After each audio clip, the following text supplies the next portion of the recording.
Rise and Shine Rwanda, it's Thursday the 30th of April.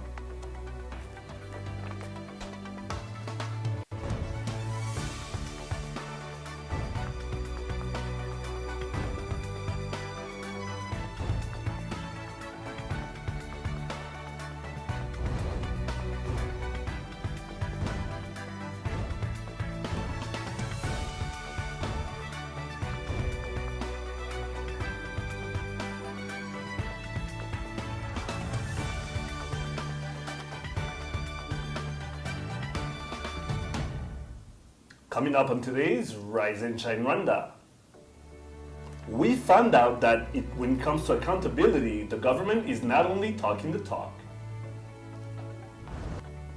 Is age really just a number? We find out more with this month's CEO.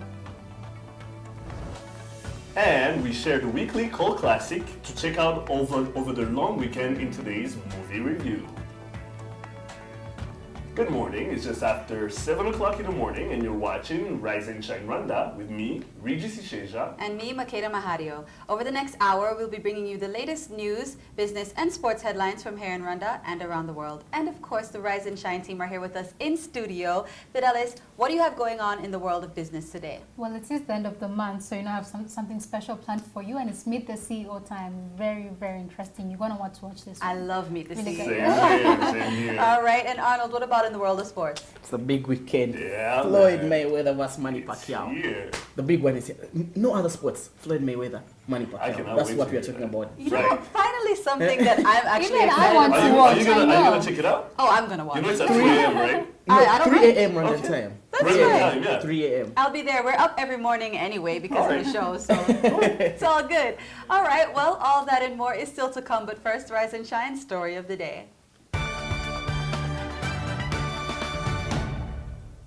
As a way to help the population understand governance and strengthen the dialogue between citizens and leaders, the Rwanda Governance Board has launched the Governance Month. The goal here is to discuss possible solutions for problems affecting the communities. The theme, improving service delivery. Take a look.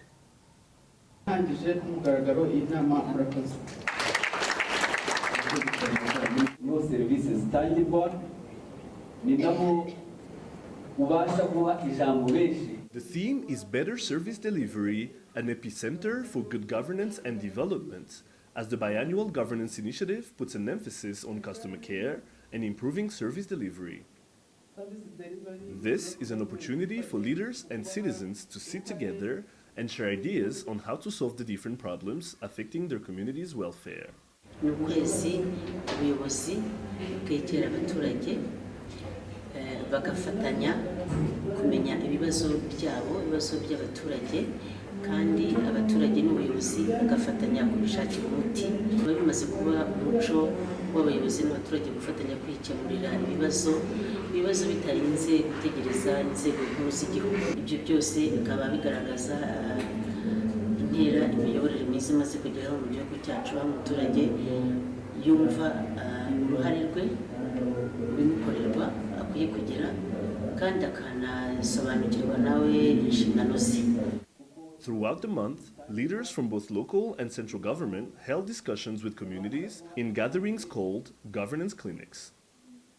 Bari urubuga umuntu abona umwanya uhagije wo kwegera abaturage, akabarinda no guhora basirisimba ku karere, akabasanga iwabo, kandi iwabo niho hari amakuru y'ukuri, kuko ibyo umuturage avuga agira abunganizi bari aho ngaho, ndetse rimwe na rimwe niyo agize ibyo akosa haba ubugororangingo cyangwa se niyo abeshye abandi bagenzi be bakamuyoboza. Ntabwo buri wese afite impano yo gusobanura ikibazo afite, hari ubwo akivuga akabura ururimi akivugamo, ariko abandi bantu bakuru cyangwa batoya bakizi neza bakagisobanura. With accountability being the goal here, the government is also looking at this as a different approach to help citizens understand governance. Ni uburyo bwiza rero kwezi kw'imiyoborere myiza, umuyobozi w'akarere n'abamwungirije ndetse n'abakozi ku karere dusabana n'abaturage tukavugana ku bibazo byabo, cyane cyane ko nta muntu watera imbere afite ikibazo cyangwa se yabuze wakibwira, ariko noneho ntitugarukira aho ngaho, bagira n'umwanya mwiza wo kumama akajisho ku byo bagezeho bakabishima, ibyo babona bidindiye bakabivuga, ariko bakagira n'umwanya mwiza wo kuvuga ibyo batekereza mu gihe kiri imbere, bakabisangira n'ubuyobozi bakanabatuma. Bashoboye gusuzuma ibyo twagezeho umwaka ushize, twakira n'ibibazo bishyashya abaturage bafite, hama tugerageza no gusuzuma noneho uko abaturage bari mu nzira yo kwigira kandi ukabona ko bishimye cyane kuko muri gahunda y'imiyoborere akazi k'imiyoborere abaturage bahabwa ijambo bakavuga ko bumva ubuyobozi n'ubuyobozi nabwo bukabwira aho buganisha igihugu ukabona ko ari gahunda iri gufatanya no kuzuzanya buhagije. More to come. Regis Sheja, Rise and Shine Rwanda. All right, so that seems interesting. So tell me, how exactly does it work? Like, how do there must be different channels through which they work. So tell me, what are the different channels? The Rwanda Governance Board, what they did is they got a hold of the mayors, first of all, and the heads of the districts. So what they do is they actually go directly to the population. They sit down with them. So you have the leaders coming, listening to the problems, but the citizens are going to find the solutions to their problems themselves. So it's empowering them in a way, even if you have the leaders coming down to talk to them. But at the same time, they don't have to line up. That was the goal that was being, the solution they were trying to find here was making sure there's no queues at mayor's offices, at district offices, and making sure they take care of their own problems. And apparently so far, it has worked. So this is like meetings that they have all over the world where they, we always see it where people go to City Hall and Right. everyone meets up and talks about their issues. Is it similar? It's similar. What the only difference here is that, for example, it's regrouped in different things. Like, let's take the judicial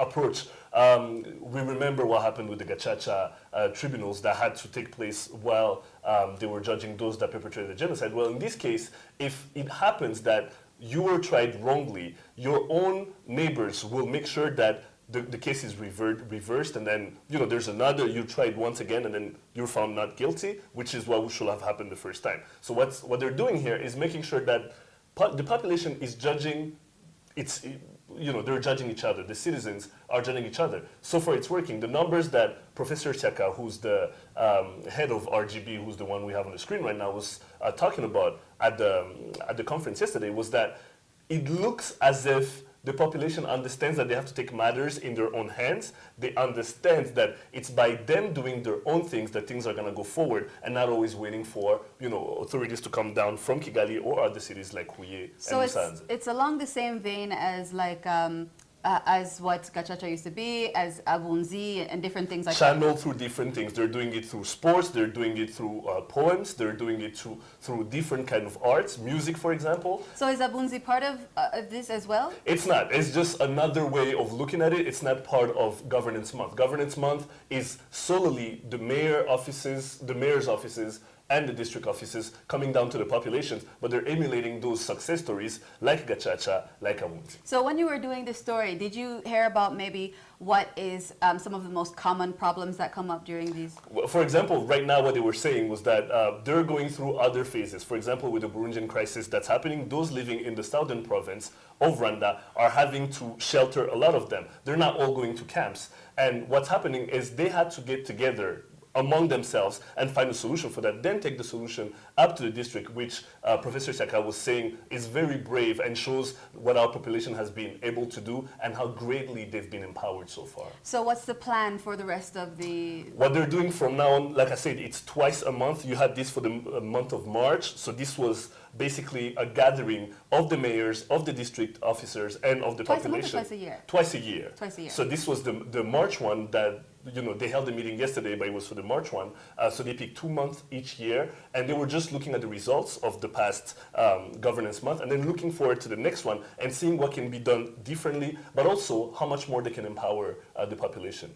Right. So it's working. Well, it sounds great. I mean, it is it's great. definitely, Rwanda is certainly the home of homegrown absolutely. solutions. And the other thing I wanted to add is that accountability was on the lips of everybody, because if what one person in the report says, one mayor, he says that it's actually by being accountable, actually by, saying things, but, you don't just talk the talk, you walk the walk. You cannot fool the population. And he was saying the population is in charge of districts. And, it shows when you see the results of what's happening. Right, so right. It's working so far. It definitely seems to be on the same theme as a Yes. lot of different things that have been happening Absolutely. for this year and last year. Well, good job, Thank Rich, once you. again. You are watching Rise and Shine Rwanda. Stay with us. We'll be right back.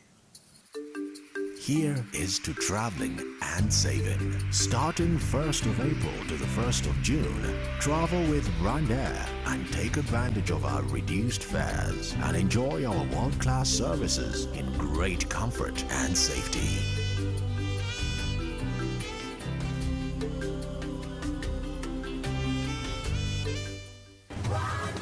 Fly our dream to the heart of Africa.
Welcome back to Rise and Shine Rwanda. Let's get to today's business news. Was I call it the money? Fidelis Karangwa has the details.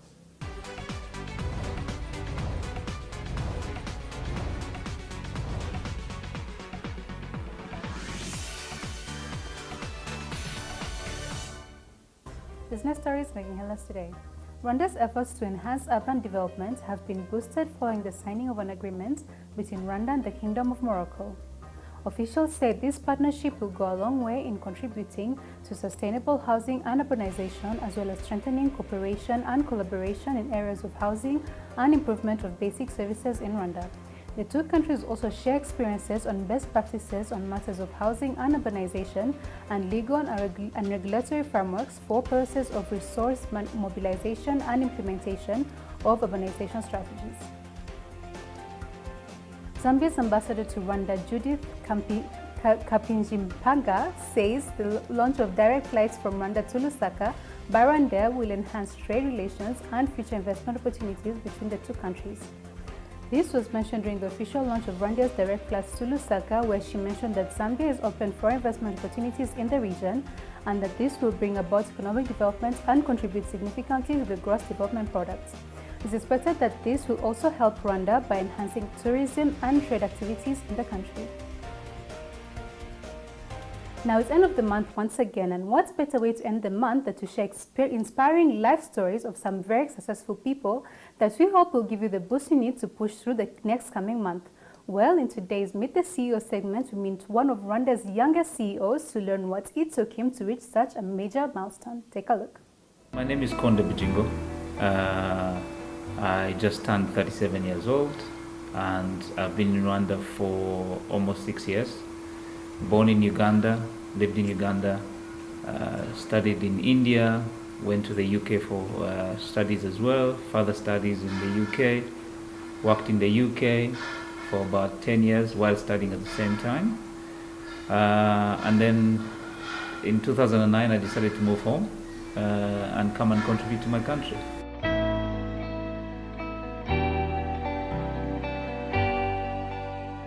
I think it is.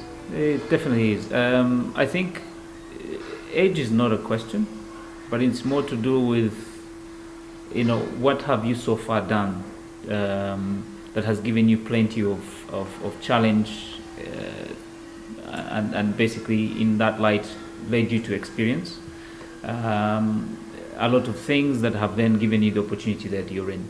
I think you could even be, even much younger, and there are several much younger. But what did you do? What did you do in the time to come to this position that has given you enough leverage to be able to do your job?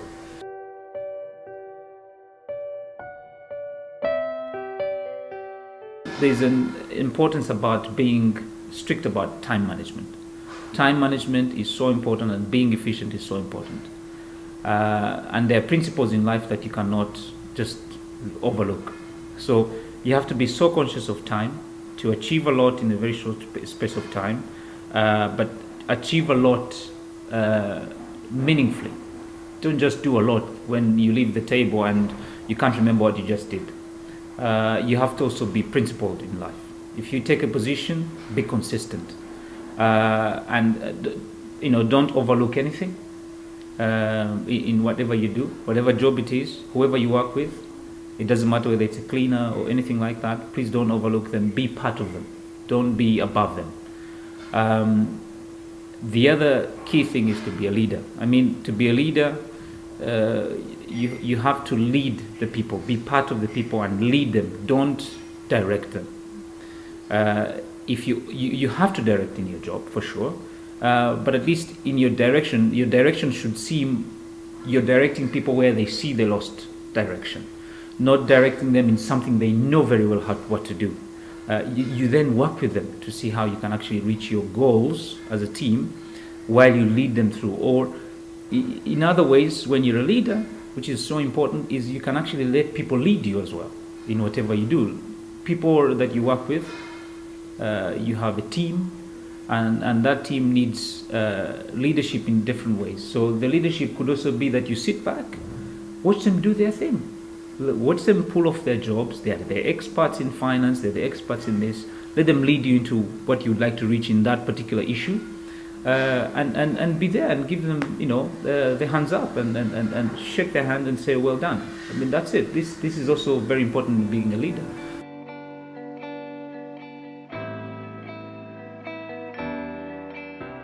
I learned through the ways that it's important to train yourself and prepare early and be what you want to be much earlier. And also it's important that in your appearance, if you want to be in that position, you also have to take care of yourself, not just for the way you look in terms of what you dress, but also in terms of being fit enough to run the organization. Fit enough means you have to be fit mentally, you have to be fit physically, and you also have to be fit in decisions you take. Don't look to jump one decision to the other.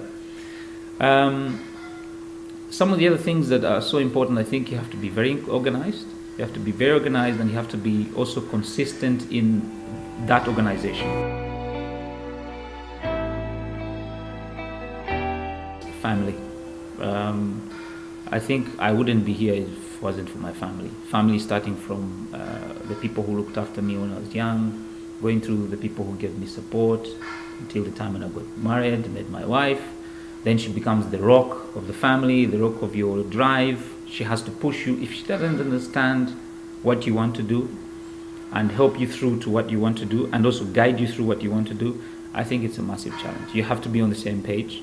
And of course, having children also just brings a different motivation, and you have to thank God for it and just, use that motivation out of them. So those are the key things that I've focused on and I know that I haven't mentioned much about education, but I think education in my mind is learning. Mm-hmm. The degree, masters and so on are all foundation of what will give you access to so many things, experience, information, positions, but what you learn through those things and what you learn around yourself to build your career and your character into a formidable leader to drive you to what you would like to reach, then education becomes passive.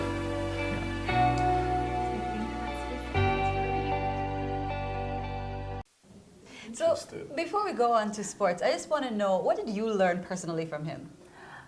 He's very focused. Even in the way he answers questions, he's those people that, you know, right before he answers you can see he's like very focused and very, he thinks about everything down to the last second, and I think that's an amazing quality that not many people have. I like to think that, you know, with every Meet the CEO, you're taking like one quality from them or one different For thing sure. from them. Whenever I watch them or whenever I do them for you, Yeah. I feel like, you know, I'm going to take this one thing. Maybe one day when I'm a CEO, I can use it. What did you take?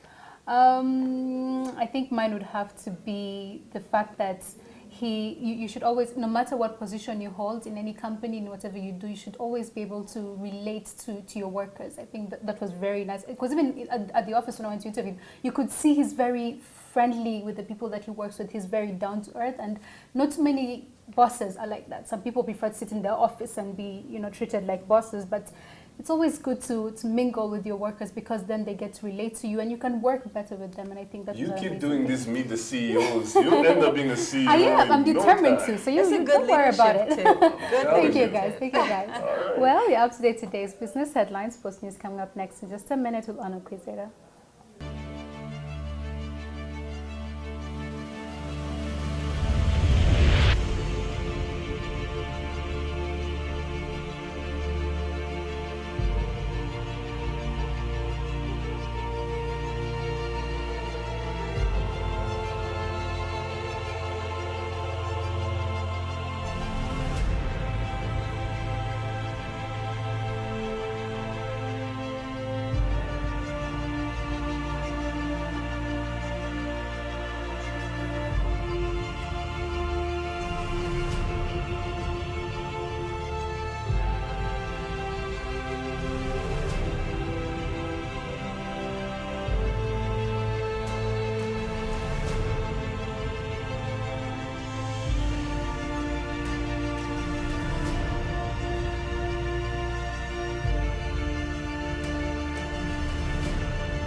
Welcome back to Rise and Shine Rwanda. Time now for your sports news. An old Quizera.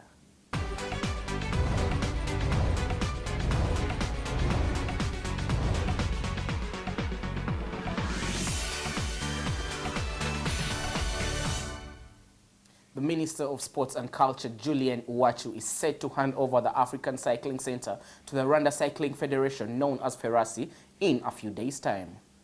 The center was given to the federation by President Paul Kagame after last year's heroics in the Tour of Rwanda. The Africa Rising Cycling Center comprises of 16 houses, a fully equipped service course, an education center, an organic vegetable garden, and is a high-level training camp that cyclists from Rwanda and countries all over Africa train from. On to motorsport, world champion Marc Marquez and current world leader Valentino Rossi are set to renew their bids for the 2015 individual title at this weekend's Spanish Grand Prix. Having won 2 of the opening 3 races of the year, veteran Rossi will hope to end the young Spaniard's dominance in the past 2 races. Rossi's Yamaha has been dominant in the opening races of the year, guiding the Italian to podium finishes in all races, but Marquez will seek to cut the gap on Rossi as he currently lies in 5th position with 36 points, 30 behind Rossi in first place. Finally, boxing. It has been named the biggest boxing fight of the century, and finally it has come to fruition with Floyd Money Mayweather set to take on Manny the Pac-Man Pacquiao in for boxing's biggest past fight this Saturday in Las Vegas. The fight that will take place at 3 a.m. Rwandan time Sunday morning will pit the two biggest pound-for-pound fighters of their generation in a legacy-defining moment.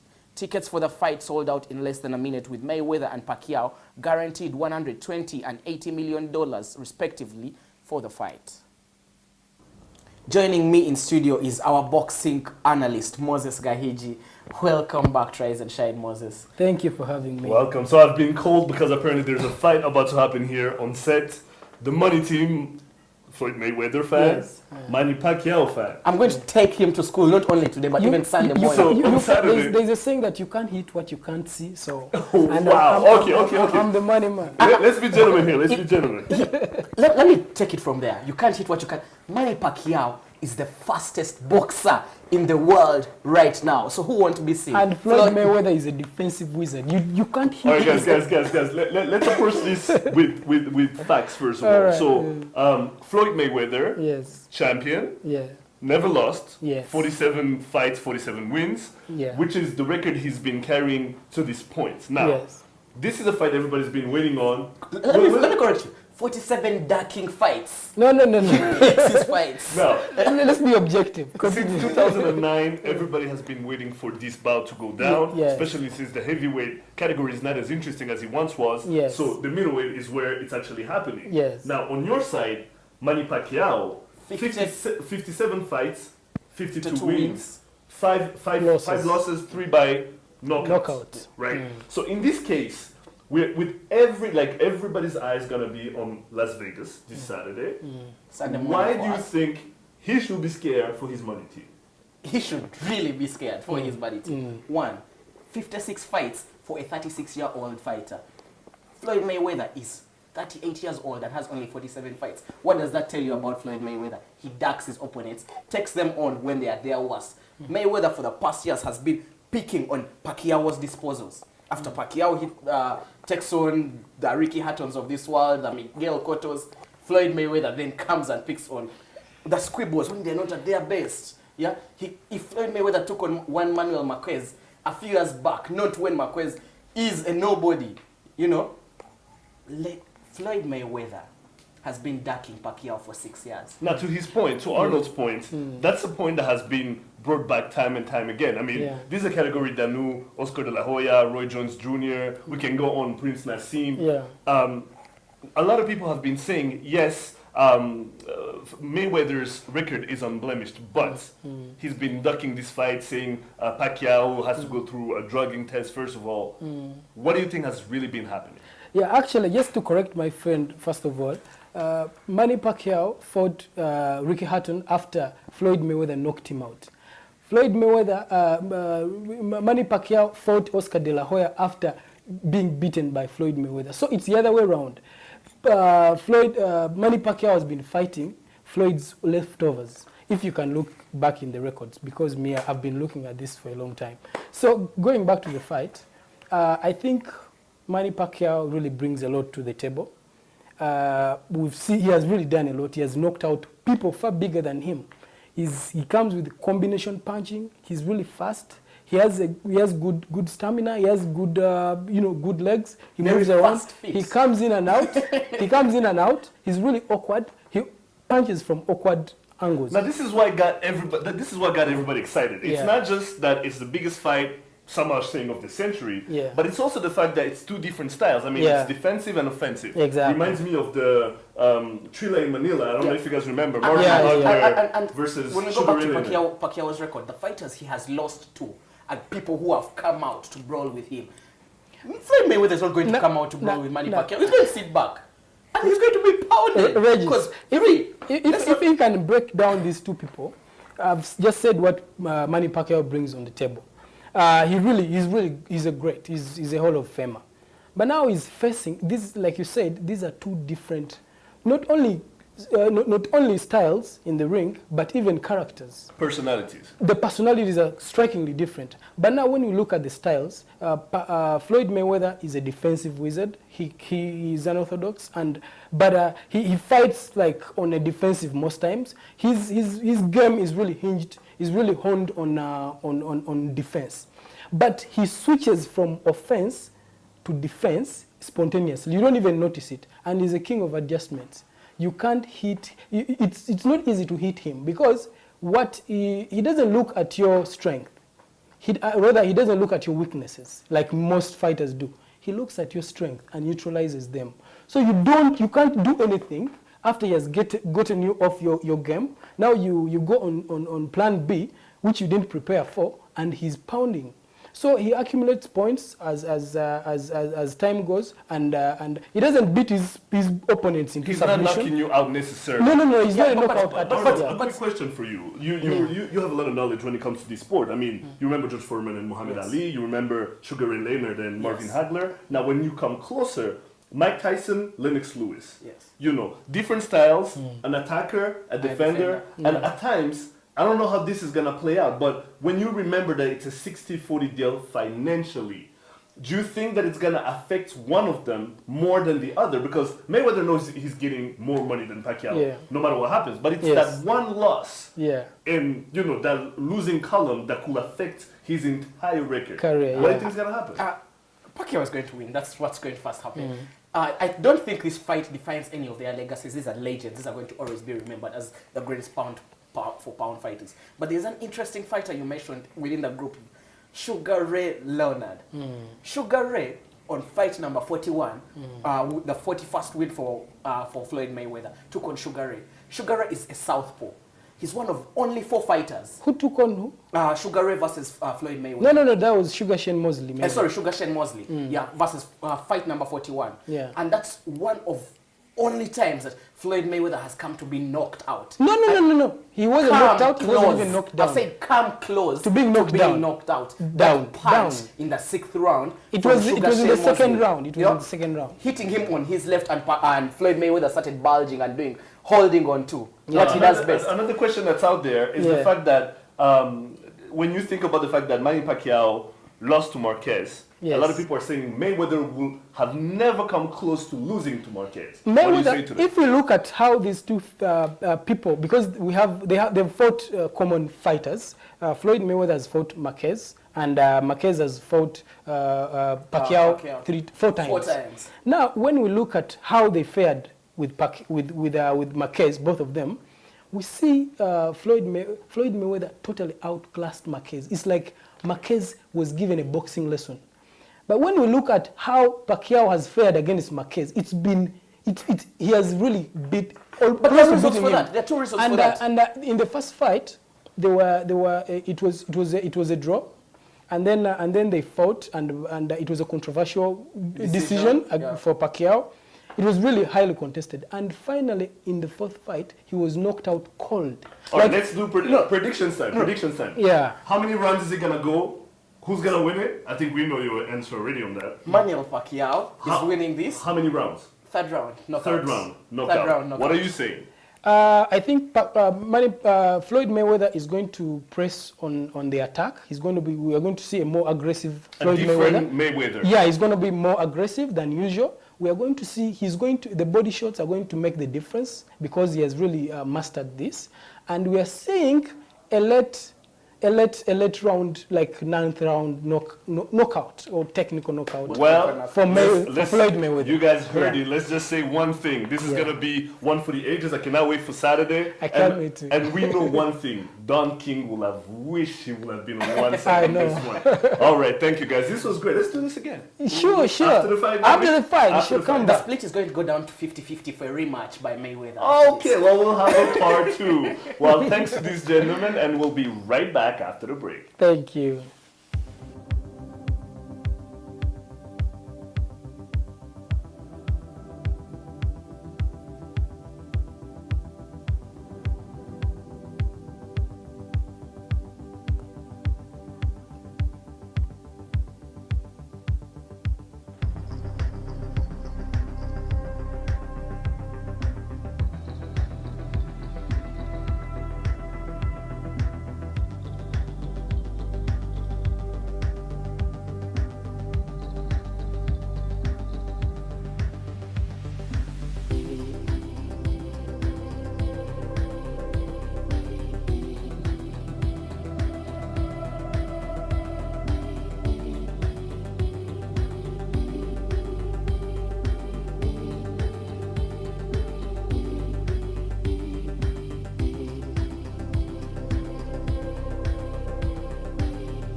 Welcome back to Rise and Shine Rwanda. Let's take a look now at news making headlines here in Rwanda and around the world.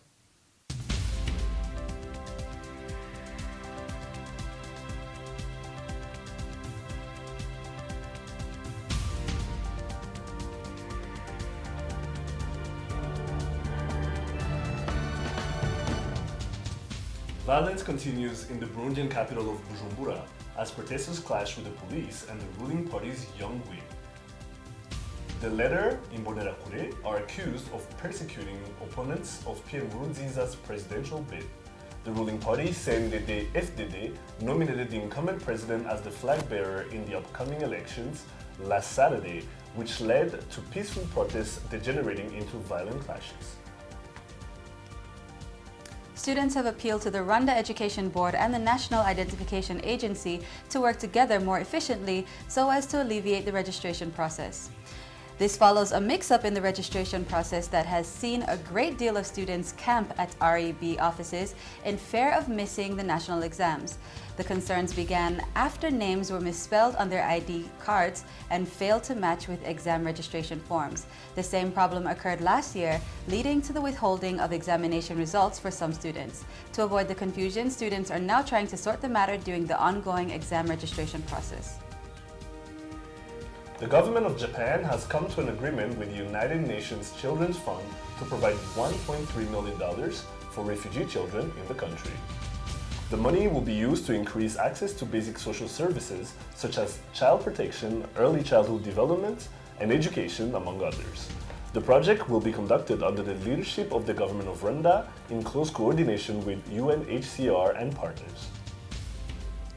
And in international news, it's reported that the Nigerian military has rescued 200 girls and 93 women from an area where the Islamist militant group Boko Haram is active. The girls, abducted from a school in Chibok last year, were not among them. The military said the girls and women were freed during major operations ending in the seizure of 4 Boko Haram camps in the Sambisa forest. Weapons were also seized at the camps taken in the latest operation. It's reported that in recent months, Nigerian security forces have taken back most of the territory previously under the control of Boko Haram.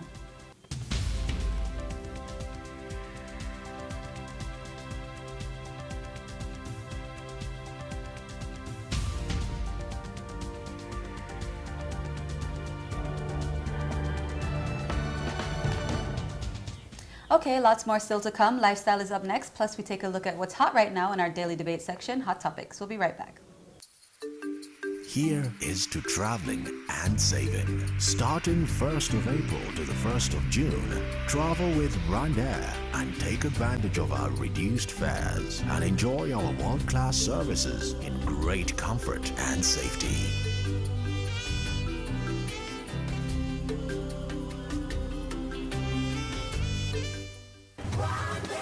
Fly our dream to the heart of Africa.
Welcome back, and it's time for movie review. Yes. Now, this week, actually, we don't have any new movies to talk about. The new releases, I think we've covered most of them. And you know, if you want to go to the movies, you're very free and welcome to. Right. Have you realized how happy I am when I know it's going to be cult classic I know style? you are. Very But I know it's your favorite too. But we're still going to do a cult classic. It's a long weekend coming up, so you know, we have time to kind of chill at home and watch some movies if we want to. All right. So go and watch a boxing match, people. Oh yeah, I think we've had enough of the But at 3 Pacquiao. a.m. they won't be in the cinema open, Yeah. so then you can go and watch. Your cult classic. Anyway, cult classic of the week is coming up right now. Actually, let's check out the trailer. It's Right. so good. Nominated for 4 Academy Awards, including Best Director and Best Adapted Screenplay. Rio de Janeiro, the beach, the nightlife, the romance. But 15 miles from paradise is a place called the City of God. A place where one man must infiltrate a war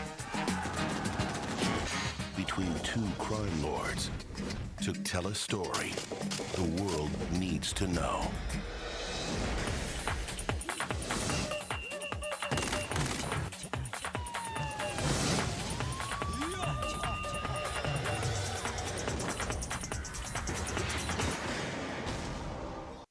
All right, so that is City of God, a definite cult classic. I think anyone who's seen it can agree it's had such amazing ratings, critically acclaimed. It has won, I had to write this down, over 70 awards and 29 nominations, including 3 nominations for Oscars, okay? Right. So, and this is actually, it started out as just a small independent movie. It takes place in Rio de Janeiro. It's supposed to take place in the 60s, but this movie, you'll be relieved to know, actually came out after 2000. It came out in 2002.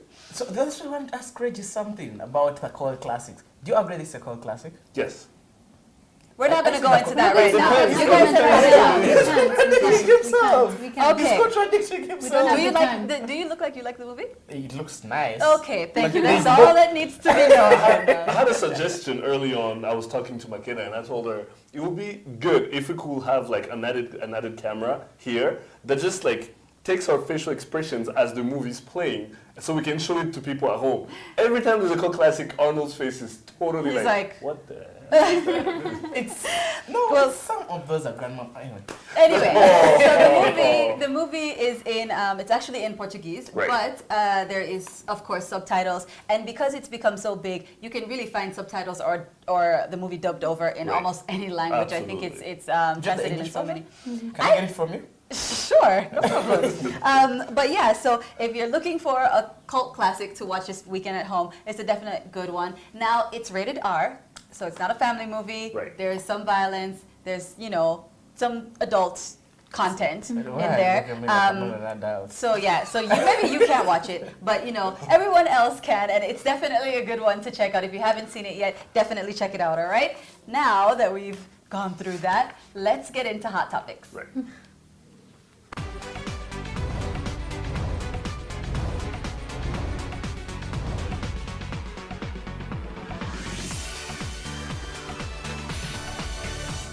Welcome back, and it's that Hot Topics time again. As always, the Rise and Shine team have been out and about gathering everything you need to know about what's happening here and abroad, from what's trending on Twitter to the debates in your local cafe. We've got it for you right here and right now. Now let's get into the first hot topic. It's about a lady, almost 90. Her birthday is going to be next week, all right? And she's going to be turning 90 years old. So her daughter and her son-in-law decided to get her the trip of a lifetime and send her here to Rwanda to go and see the gorillas. All right. So basically, she had 2 teams of 4 men carrying her up, and she got to walk around for about an hour. She got to see the silverback, and you know, she got to do the whole thing. She loved it. It was like the thrill of her life. She said it's the trip of a lifetime. She also got to see tea plantation, schools, and rainforest while she was out here. So she loved it. You know what I mean? And you know what? This is just something. I just thought it was something nice to kind of share. And age is just a number. Yeah. I just want to know if it You were was saying that all the time on the show today, huh? right. Yeah. It's just a number. I want to know if it was on her bucket list, because that's actually that's dope to do that, like right on the heels of turning 90. I don't think it was on her bucket list, but her son-in-law had come here in the 80s or something, just when Rwanda was starting to push tourism, and he loved it. And you know, they kind of work with zoos and animals and things like that. And they decided it would just be a lovely trip for the mother to go and check it out. Almost 90 years old. So if you guys are doing things like that and being that adventurous at that age, shout out to y'all. Absolutely. All right, so the next one coming up is actually one that we covered in the news. Now, there's been some problems with students and national IDs. So sometimes the problem is that if there is a wrong spelling or wrong name on a national ID, they can't sit their exams, okay? Now, it's a huge problem because, you know, things happen. What are you going to do? You know, and so this is something that the students are getting really fed up with, and now they want the National ID Agency to work more closely together with registration. With Rwanda Education Board, okay? Sorry. Now I'm getting mixed up. Anyways, okay, you know what, Arnold? You just tell us more. It feels like a Ferafa story. It's one of those Ferafa stories, but it's something that the students are really fed up with. You know, it happened last year. Why is it happening again? And these people are learning from their mistakes, you know, that kind of thing. And I think if I was in their position, you know, they spend hours lining up, you know, to fill in these forms, and you come out at the end of the day and they're telling you, you can't do your national exams. You know, you have to wait another year because of a mistake within one of the government bodies. I think REB, Ministry of Education, and the National ID Center need to work together to sort this out. And if it's not, because, okay, fine, when I was in college there would be some mistakes like that as well, but it would kind of be like a one-off thing. It wouldn't be so many students. I'm seeing now that there's a lot of students that this is What's happening. unfortunate is if you let it go and just decide to ignore the problem and just continue to do your exam, then it will affect you eventually with your marks or with something like that, and then you can't move on. You can't go to university, or you can't get a job after that because getting all your educational documents becomes a problem. So it's a really big problem, and they need to fix it. They need to rectify. Get with ICT, Ministry of Education. Yo, ICT. But you know, I also hear this is another problem with that, stepping a little bit away from the school registration, is people when they want to get passports, or if they want to renew their passports after some time, and they have a different name or a different spelling on their ID, it's extremely hard. I heard one thing. I heard, and I hope it never happens to me, but I learned that when you lose your ID card.